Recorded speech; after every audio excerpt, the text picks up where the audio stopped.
Welcome to healthy conversations with iDream media. నేను మీ Jhansi. So ఈరోజు మనం ఉన్నాము ఆంజనేయరాజు గారితో, ట్రెడిషనల్ హీలర్ ఇంకా హెర్బలిస్ట్. మరి సెడెంటరీ లైఫ్ స్టైల్ గురించి మనం మాట్లాడుకుంటున్నాము. కేవలం ఇంట్లో కూర్చొని ఎక్కువ గంటలు కూర్చొని ఉన్న వాళ్ళకి మాత్రమే కాకుండా ఆఫీస్కి వెళ్ళి పని గంటల ఒత్తిడి కానివ్వండి, బద్ధకంతో కానివ్వండి, ఒక 2-3 అవర్స్ కంటిన్యూస్గా కూర్చుండిపోతారు. మరి దీనివల్ల ఒక 8 అవర్స్ కనుక కంటిన్యూస్గా కూర్చుంటే ఈవెన్ హార్ట్ అటాక్స్ కూడా వచ్చే అవకాశం ఉంటుంది అంటున్నారు. మరి ఈ విషయం మీద ఇంకొంత అవేర్నెస్ కల్పించుకునే ప్రయత్నం అయితే చేద్దాము. నమస్తే సార్. నమస్కారం అమ్మా. సార్, మీరు ఎప్పుడు చెప్తూ ఉంటారు మనిషికి తిండి, వ్యాయామం, సరైన నిద్ర, ఈ 3 ఖచ్చితంగా ఉంటే వాళ్ళు ఒక 90% సేఫ్ జోన్లో ఉంటారని. మరి వృత్తిరీత్యా డెస్క్టాప్ వర్క్స్ చేసేవాళ్ళు కంటిన్యూస్గా ఒకవేళ ఒక 6 గంటలు కదలకుండా కూర్చొని పని చేస్తున్నారు అనుకుందాం, వాళ్ళల్లో అసలు హార్ట్ అటాక్స్ కానీ ఇంకేమైనా డిసీజెస్ వచ్చే అవకాశం ఉంటుందంటే అమ్మ, వాళ్ళు ఈ 6 అవర్స్ కాకుండా మిగిలిన జీవితం ఎలా గడుపుతున్నారు అనేది ఇంపార్టెంట్. మార్నింగ్ ఉదయం లేచిన దగ్గర నుంచి ఎన్ని గంటలకు లేస్తున్నారు, వాళ్ళు వ్యాయామం ఏమైనా చేస్తున్నారా, ప్రాణాయామం చేస్తున్నారా, జాగింగ్ చేస్తున్నారా, వాకింగ్ చేస్తున్నారా, లేకపోతే ఒక మంచి గేమ్ ఆడుతున్నారా అలసిపోయేలాగా, ఈ ఫ్యాక్టర్స్ మీద ఆధారపడి. ఇవేమి చేయకుండా పొద్దున్నే లేచి రెడీ అయ్యి ఆఫీస్కి వచ్చి మళ్ళీ వెళ్ళి పడుకోవడం, మళ్ళీ లేవడం, ఇలాగే ఉంటే కనుక వాళ్ళకి ఎంత ఛాన్సెస్ ఉంటాయి? అప్పుడు ఆటో ఇమ్యూన్ ప్రాబ్లమ్స్ కానీ ఇటువంటి ప్రాబ్లమ్స్ రావడానికి చాలా ఎక్కువ అవకాశం ఉంది. ఓకే. ఎందుకు అంటే మీకు వాళ్ళకి వ్యాయామం అనేది లేదు, ఎట్టి పరిస్థితుల్లో లేదు, వాళ్ళు సున్నితంగా ఉన్నారు. అలాగే అనేక రకాలైన ఆఫీసులు ఇప్పుడు ఏసీలు వచ్చేసినాయి. ఎక్కువ ఆఫీసులో సపోజ్ మీరే ఉన్నారు, ఇవాళ ఒక యూట్యూబ్ ఛానల్లో లేకపోతే ఇంకోటో శాటిలైట్లోనో పనిచేస్తున్నారు. మీరు ఆఫీసులో కూర్చున్నంతసేపు ఏసీలోనే ఉంటారు కదా, స్టూడియోలో ఉన్నంతసేపు ఏసీలోనే ఉంటారు. బయట వాతావరణంలో మనం గడపట్ల. ఈ క్లోజ్డ్ రూమ్స్ వల్ల ఏమవుతుందంటే ఆక్సిజన్ అనేది తగ్గిపోతుంది. ఈ ఆఫీసులన్నీ నిజంగా అడ్మినిస్ట్రేషన్లో ఉన్నవాళ్ళు, మేనేజింగ్ సిఇఓ కానీ ఇంకొకళ్ళు కానీ ఏం ఆలోచిస్తారంటే వీళ్ళు ఎన్ని గంటలు పనిచేస్తున్నారని ఆలోచిస్తారు. కానీ అక్కడ ఎఫిషియన్సీ చూడట్ల, టైం చూస్తున్నారు. వీళ్ళందరికీ నాకు తెలిసిన విషయం ఏంటంటే, నా సలహా డెఫినెట్గా ఒక హాల్ అనేది ఏర్పాటు చేసుకుని ఈ స్టాఫ్ అందరికీ కూడా ఈవినింగ్ వెళ్ళిపోయే ముందర కానీ, మధ్యాహ్నం భోజనానికి కానీ ముందర కానీ ఒక ½ అవర్ ప్రాణాయామం కానీ లైట్ యోగా కానీ చేస్తేమా. ఎందుకంటే ఇంటి దగ్గర ఒకవేళ బ్రేక్ఫాస్ట్ చేసి వచ్చారు, 2-1 గంటల మధ్యనే చాలా వరకు అరిగిపోతుంది కమ్మా. 4-5 అవర్స్ గ్యాప్ వచ్చింది కదా, అప్పుడు చేసుకోవచ్చు. ఇది చేసి వాళ్ళకి రిలాక్సేషన్ అనేది ఇస్తే కనుక ఒక గంట లంచ్ టైం ఇచ్చారనుకోండి, ఒక ½ అవర్ దానికి ముందర చేయించి ఈ లంచ్ టైంలో మళ్ళీ వాళ్ళని ఏదోటి ఒక బెడ్ లాంటిదో ఇంకోటో వాళ్ళు తిన్న వెంటనే ఒక 20 నిమిషాలు అరగంట రెస్ట్ తీసుకుని లేదు, మంచి ఈజీ చైర్ లాంటి దాంట్లో కూర్చుని కొంచెం శ్వాస ఎక్కువ తీసుకుని ఇలా చేశారనుకోండి, వీళ్ళు 10 గంటలు చేసి పని 4 గంటల్లో అయిపోతున్నాం. ఆఫీసులో ఎఫిషియన్సీ అంత పెరుగుతుందంటే అసలు వాళ్ళు ఊహించని రీచ్కి ఆఫీస్ వర్క్ అనేది జరుగుతుంది. కానీ ఇది చేయరు కదా. కానీ ఎక్కడ కూడా ఇలాంటి ఒక సిస్టమ్ అమలు అయ్యే అవకాశం కూడా లేదు. చేయరమ్మా. ఇప్పుడు మన డ్రగ్ కంపెనీ ఒకటి ఉండేది, సిరీస్ సుబ్బరాజు గారు అని. ఆయన 90 ఏళ్ళు వయసులో నేను భీమవరాన్ని ఆయన రెయ్యిలు ఎక్స్పోర్ట్ కంపెనీ పెడితే మా రిలేటివ్ ద్వారా చూడడానికి వెళ్ళాను. వాళ్ళ ఆఫీస్ అంతా చూద్దిరిగాని రండి రాజు గారు అంటే ఒక యోగా హాల్, పెద్ద హాల్ ఉందమ్మా. డైలీ అందరూ చేయాలంట. డైలీ అందరూ యోగా చేయాలి అక్కడ. యోగా కానీ మెడిటేషన్ కానీ. నాకు ఆశ్చర్యం వేసింది. ఆయన ఏం చదువుకున్న ఆయన కాదు, సిరీస్ కంపెనీ అంటే పెద్ద సామ్రాజ్యం స్థాపించారు ఆయన. అంటే వాళ్ళ ఐడియాస్ ఎంత బాగున్నాయి చూడండి. 90 ఏళ్ళు ఉంటాయి, హ్యాపీగా ఉండేవారు. ఆయన తర్వాత విజయవాడలో మా గురువు గారు క్రియ ఇవ్వడానికి వస్తే అక్కడికి ఆయన కూడా వచ్చారు. ఏంటి 91 ఆ ఏజ్లో ఆయన క్రియ తీసుకోవడానికి వచ్చి మినిమమ్ గురూజీకి క్రియ గురించి చెప్పి అందరికీ క్రియ ఇవ్వడానికి 4-5 అవర్స్ పడుతుంది. మిగిలిన వాళ్ళు అందరూ కూర్చోలేక రకరకాల పొజిషన్లో కూర్చోవడం, గోడకు జారబడి కూర్చోవడం అందరూ. ఆయన అలా వచ్చి సెంటర్లో బస్కేసి కూర్చున్నారమ్మా. 6 అవర్స్ 5 అవర్స్ కదలలేదు ఆయన. పొజిషన్ కూడా మారల. మిగిలిన వాళ్ళు అటు కూర్చుని కాసేపు కాళ్ళు మడిచి కాళ్ళు జాపి గోడకు జారబడి ఎన్నో రకాల తిప్పలు పడుతున్నారు అందరూ. ఆయన అలా కూర్చున్నట్టు. ఆ ఏజ్లో ఎంత అద్భుతంగా ఆయన శరీరం ఉందనేది నేను ఆశ్చర్యపోయాను. ఎందుకంటే ఆయన డైలీ చేసేవారు ఆపకుండా. అలాగ మనం ఎప్పుడైతే చేసామో ఆ కంపెనీలో వర్క్ అద్భుతంగా జరుగుతుందండి. డెసిషన్ అనేది కింద నుంచి పైదాకా ఎవరు రాంగ్ డెసిషన్ తీసుకోరు. చాలా మంచి డెసిషన్ చాలా ఫాస్ట్గా తీసుకోవటం కూడా జరుగుతుంది. అంచేత ఇక్కడ వ్యాయామం చేయటం వల్ల కానీ యోగా చేయటం వల్ల కంపెనీకి లాస్ వస్తుంది, టైం వేస్ట్, మళ్ళీ వీళ్ళ కోసం ఒక హాల్ ఎందుకు, ఇలా ఆలోచించకుండా ఒక కంపెనీ గ్రోత్ ఉండాలంటే ఈ విధమైన సిస్టంలో కనుక వస్తే అమ్మ ఆ కంపెనీ అద్భుతంగా ఎదుగుతుంది. నేను రాసిస్తా, కావాలంటే ఆ రిజల్ట్ నేనే చూపిస్తాను, నాకు ఎవరైనా చెప్తే. అంత చక్కని పని జరుగుతుందమ్మ. అదేవిధంగా వ్యాయామం, ఇప్పుడు సపోజ్ మీరు జాగింగ్ చేస్తున్నారు, ఒక నార్మల్ పర్సన్ యొక్క బీపీ 80/120 ఉంది. ఈ జాగింగ్ ఇతను 4-5 కిలోమీటర్స్ చేశాడు, స్పీడ్గా చేశాడు చాలా. అతని బీపీ ఎంత ఉందో తెలుసమ్మా ఆగాక? మనం 4 మెట్లు ఎక్కి వెళితేనే డాక్టర్ 10 నిమిషాలు కూర్చోండి మీ బీపీ 100. 4 మెట్లు ఎక్కి వెళ్తేనే 120 ఉండవలసింది 140 ఉంది. అతను కొన్ని వేల స్టెప్స్ రన్నింగ్ చేశాడంటే ఎంత పెరుగుతుందమ్మా? అట్లీస్ట్ 180-200 అవడానికి కూడా అవకాశం ఉంది. నేను మార్షల్ ఆర్ట్స్లో ఎక్స్పర్ట్ నమ్మ. అప్పట్లో నేను బ్లాక్ బెల్ట్ టెస్ట్కి వెళ్ళినప్పుడు బహుశా ఒక సూది గుచ్చితే చచ్చిపోతానేమో అనుకున్నాను నేను. అంటే ఎంత భయంకరమైన బీపీ అంటే, నుంచుంటే చేతి వేళ్ళకి ఇలా కొట్టేస్తుంది, అరికాళ్ళకి కొట్టేస్తుంది, పడుకుంటే బ్రెయిన్కి కొట్టేస్తుంది వచ్చి. 2 days నిద్ర లేదమ్మా నాకు ఆ బీపీ వల్ల. ఆ టైంలో ఎంత బీపీ ఉందనుకున్నానంటే నేను బహుశా 250-300 ఉందనుకున్నాను. అంటే అంతకి వెళ్ళిన తర్వాత కూడా నా గుండెకి ఏం అవ్వాలా, స్లోగా ట్రైనింగ్లో ఉన్నాను కదా కొన్ని సంవత్సరాల పాటు. అప్పుడు ఏమవుతుందమ్మా, నేను ఇప్పుడు వ్యాయామం మానేశాను అనుకోండి ఒక 10-15 years నుంచి బహుశా. ఇప్పుడు ఆ లెవెల్కి కాకపోయినా ఒక 180-200 వచ్చినా నాకేమవదు. ఎందుకంటే ఒకప్పుడు నా హార్ట్ 250-300 కూడా చూసి ఉంది. అది అందరికీ భయం పడవచ్చు కానీ నన్ను ఏం చేయదు. ఎందుకమ్మా, ఆ పీక్ అనేది శరీరం అనుభవించినప్పుడు దాన్ని తట్టుకునే శక్తి ఆటోమేటిక్గా బాడీలో వచ్చేస్తుంది. ఎవరైతే ఈ రన్నింగ్ చేసి జాగింగ్ చేసి లేకపోతే షటిల్ అంటే సింగిల్స్ విపరీతంగా ఆడడం ప్రొఫెషనల్ ప్లేయర్స్ ఉన్నారమ్మా, వాళ్ళకి హార్ట్ అటాక్ రావడం చాలా తక్కువ. వాళ్ళు సిస్టమేటిక్గా ఉంటే. లేదు ప్రొఫెషనల్ వల్ల విపరీతంగా డబ్బు వచ్చిందని హ్యాబిట్స్ వాటికి లొంగిపోయి ఈ అన్ఈవెన్నెస్ వచ్చేసి లైఫ్లో, లేకపోతే టైం ఫుడ్ తీసుకోవడం ఇలాంటివన్నీ మానేయడం వల్ల వాళ్ళకు కూడా రావచ్చు, రాకూడదని లేదు, వాళ్ళకు కూడా ప్రాబ్లం రావచ్చు. ఎందుకంటే జంక్ ఫుడ్స్ అయ్యి విపరీతంగా తినేశారనుకోండి, అప్పుడు ఏమవుతుంది, ఆటోమేటిక్గా బ్లాక్స్ వస్తాయి, ఫ్యాట్ పెరుగుతుంది, మాస్ పెరుగుతుంది నర్వస్ సిస్టంలో. అలాగే విపరీతంగా ఎక్సర్సైజ్ చేసి ఒకేసారి ఇంక మనకు అక్కర్లేదని రెస్ట్ తీసుకోవడం వల్ల కూడా ఒబిసిటీ రావడం, ఫ్యాట్ పెరగడం, ఎన్నో రకాల సైడ్ ఎఫెక్ట్లు వస్తాయి. ఇప్పుడు సార్ జిమ్ చేసిన వాళ్ళు మళ్ళీ జిమ్ ఆపేస్తే అంతే లావ్ అవుతారు, ఇంత ముందుకనే లావ్ అవుతారు అంటారు కదా. ఇప్పుడు మరి యోగాలో కూడా అలా చేసి ఆపేస్తే మనం లావ్ అవుతామా? యోగాలో అలా జరగదు. జిమ్ లో అవుతామా? జిమ్ లో అవడానికి 100% అవకాశం ఉంది. అసలు జిమ్ అనేది ఏసీలో చేస్తున్నారు, ప్లస్ క్లోజ్డ్ రూమ్ లో చేస్తున్నారు. వ్యాయామం క్లోజ్డ్ రూమ్ లో చేయడం వల్ల ఉపయోగమా లేదా అనేది మీరే ఆలోచించుకోండి. ఆ పక్కోడు వదిలేదు మీరు పీలుస్తారు, మీరు వదిలేదు మీ పక్కోడు పీలుస్తాడు. ఆ జిమ్ లో లోపల ఉన్నది కార్బన్ డైఆక్సైడ్ తప్ప ఆక్సిజన్ అనేది మినిమం అయిపోతుంది కాసేపుకి. అటువంటిప్పుడు మీరు వ్యాయామం చేసినప్పుడు మీ శరీరానికి కావాల్సిన ఆక్సిజన్ అనుకున్న దానికంటే తగ్గిపోతుంది. అప్పుడు ఏమవుతుందమ్మా, మనిషిలో స్ట్రెంగ్త్ ఎలా వస్తుంది ఎలా వస్తుంది? మ్యాక్సిమము క్యాలరీస్ కాలిపోతున్నాయి, బర్న్ అయిపోతున్నాయి, క్యాలరీస్ కాలిపోతున్నాయి కదా. ఓకే, కాలిపోవడం వల్ల ఏమవుతుందమ్మా, కొత్త పుట్టింటుందా లేదా మీ బాడీ? ఇప్పుడు యోగ మార్గంలో కానీ ప్రాణాయామంలో కానీ ఎందుకు చేస్తారంటే, ఈ శ్వాస అనే దాని లెంగ్త్ పెంచడమే జీవితం యొక్క లెంగ్త్ని పెంచుకోవడం. ఇక్కడ ఏమవుతుంది, వీళ్ళు పీల్చి ఆక్సిజన్ తగ్గిపోయింది, తొందరగా శ్వాస తీసుకుంటున్నాడు, బాడీలో క్యాలరీస్ అన్ని బర్న్ చేసేస్తుంటాయి. వాళ్ళు వాచ్ల్లోని లేకపోతే ఆ మీటర్లోని ఎన్ని క్యాలరీస్ బర్న్ చేసామని చూస్తూ ఉంటారు. నాకు నవ్వు వస్తుంది, వీళ్ళు తెలివైన వాళ్ళ అమాయకులు అని. ఎందుకని సార్? మీ బాడీలో క్యాలరీస్ కాలిపోయినాయమ్మా. బాడీ నేచర్ ఏంటి, కాలిపోయినట్లు బయటకు పంపేస్తుంది, వెంటనే మళ్ళీ పుట్టించేస్తుంది, అంతే కదమ్మా.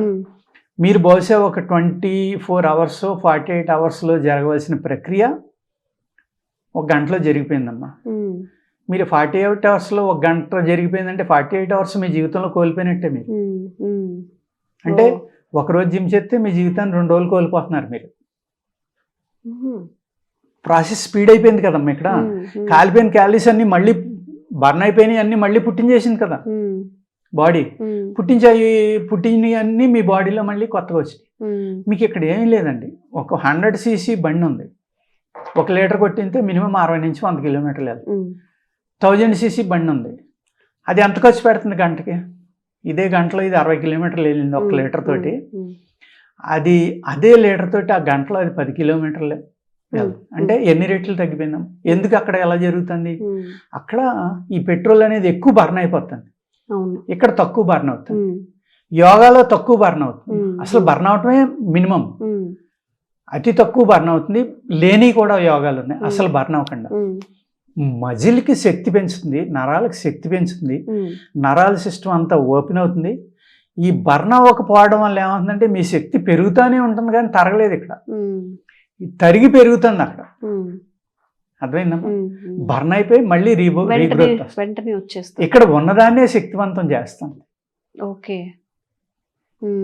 అర్థమైంది కదమ్మా ఇక్కడ పాయింట్. మీకు కాలిపోవటం అంటే ఏమవుతుంది? మీరు ఒక వ్యాయామం చేస్తున్నారు, మీ బాడీ వేడెక్కుతుంది. వ్యాయామం ఎందుకు వేడెక్కుతుంది? రీజన్ ఏంటి? మీ బాడీలో ఫ్రిక్షన్ జరుగుతుంది, మీ బాడీలో ఉన్న ధాతువులు ఆ ఫ్రిక్షన్కి హీట్ ఎక్కుతున్నాయి. బాడీ హీట్ ఎక్కుతుంది కదా. ఎందుకు హీట్ ఎక్కుతుంది? అక్కడ ఒక క్యాలరీస్ కాలిపోతున్నాయి కాబట్టి హీట్ ఎక్కుతుంది. అక్కడ కూడా ఒక మీరు పెట్రోల్ ఎలాంటిదో మీ బాడీలో క్యాలరీస్ అలాంటివి, అవి బర్న్ అయిపోతున్నాయి. బర్న్ అవటం వల్ల మీ బాడీ వేడెక్కుతుంది, చెమట పడుతుంది, చెమట రూపంలో బయటకు వచ్చేస్తుంది. ప్లస్ ఏమవుతుంది అక్కడ అదే వ్యాయామం మీరు అవుట్డోర్లో చేయండి, ఇంత నష్టం జరగదు.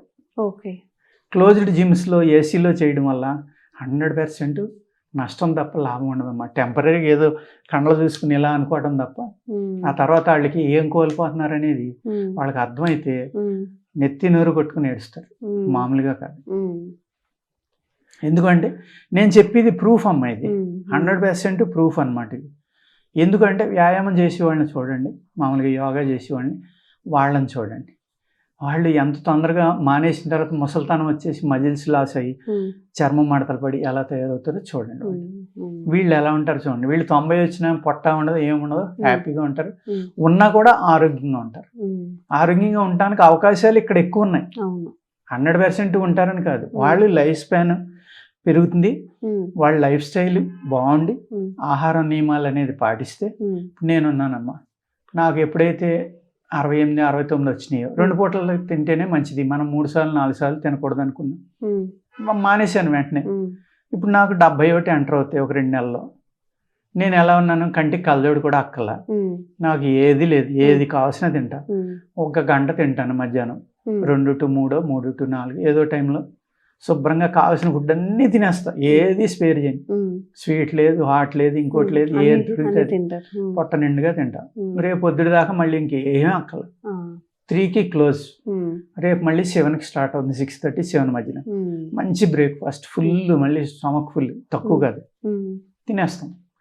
దీనివల్ల ఏమవుతుందంటే బాడీలో అతిగా ఫ్యాట్ పెరగకుండా ఉంటుంది, ఆరోగ్యం బాగుంటుంది. నాకు జీన్ కూడా మంచిదై ఉండొచ్చు, దానివల్ల నేను ఇలా ఉండొచ్చు. అందరూ నాకు మళ్ళీ ఉండాలని కూడా లేదు.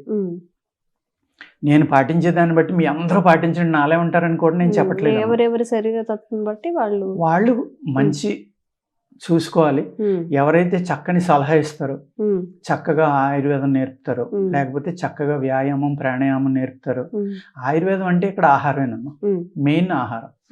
ఈ ఆహార నియమాలు అనేది పాటిస్తే అనేక రకాల వ్యాధుల నుంచి బయటపడచ్చు, అవకాశం ఉంటుంది. ఇలాగా ఎప్పుడైతే మీరు మీ బాడీలో ఉన్న శక్తిని, క్యాలరీస్ అంటే శక్తే కదమ్మా, శక్తిని ఎందుకు వృధా చేయాలి? ఆ శక్తిని కాపాడుకుని ఎందుకు తగ్గించుకోకూడదు? సార్, మరి ఇప్పుడు మనం ఎక్సర్సైజ్ గురించి మాట్లాడుకున్నాము, ఫుడ్ హ్యాబిట్స్ కూడా ఇప్పుడు వాళ్ళు బయటికి వెళ్ళి ఎలాంటి కష్టం చేయట్లేదు, కూర్చొని ఉంటున్నారు, తిన్న తర్వాత కూడా కూర్చొని ఉంటారు. అలాంటి వాళ్ళకి అసలు ఎలాంటి ఆహార పదార్థాలు తీసుకుంటే మంచిది అంటారు? ఆహారం అక్కర్లేదమ్మా, వాళ్ళు కంపల్సరీగా ఈవినింగ్ మార్నింగ్ 1 గంట వ్యాయామం అనేది మస్ట్ అండ్ షుడ్. అదేవిధంగా ఈ ఎప్పుడైతే 3 సార్లు 4 సార్లు 5 సార్లు ఆహారం అనేది వచ్చిందో ఆటోమేటిక్గా ఆరోగ్యం పాడైపోయిందమ్మా. మీకు గత వీడియోలో చెప్పాను ఆల్కలిన్, ఎసిడిక్ నేచర్ గురించి. ఆ ప్రాబ్లం అనేది రావడం వల్ల ఇన్ని ఇబ్బందులు వస్తున్నాయి.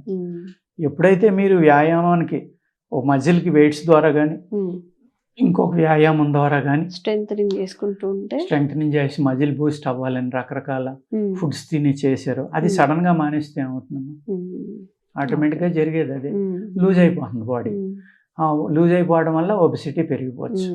మీరు ఏదైనా ఒక వ్యాయామం స్టార్ట్ చేస్తే దీన్ని జీవితాంతం కంటిన్యూ చేద్దాం అనుకున్నప్పుడే దాని ఫలితం ఎప్పుడు మీరు ఎంజాయ్ చేయగలరు. అట్లీస్ట్ ముందరలో 2 గంటలు చేసినా ఒక హాఫ్ అన్ అవర్ అయినా దానికి కేటాయించాలి. కేటాయించి కనుక చేయగలిగితే సైడ్ ఎఫెక్ట్ లేకుండా చక్కగా చేసుకోవచ్చు. అదే జిమ్ ఓపెన్ గా చేయమనండి, బానే ఉంటుంది. క్లోజ్డ్ కాకుండా ఏసీ కాకుండా ప్రకృతిలో పెట్టుకోమనండి, ఇంత ప్రమాదం కాదు అది. అంటే క్లోజ్డ్ రూమ్ లో ఒక 50 మంది చేస్తున్నాం అంటే ఏంటనేది నేను మీకు చెప్పాలి. అవును, కంజెస్టెడ్ గా ఆక్సిజన్ అంతా అక్కడే ఉంటుంది.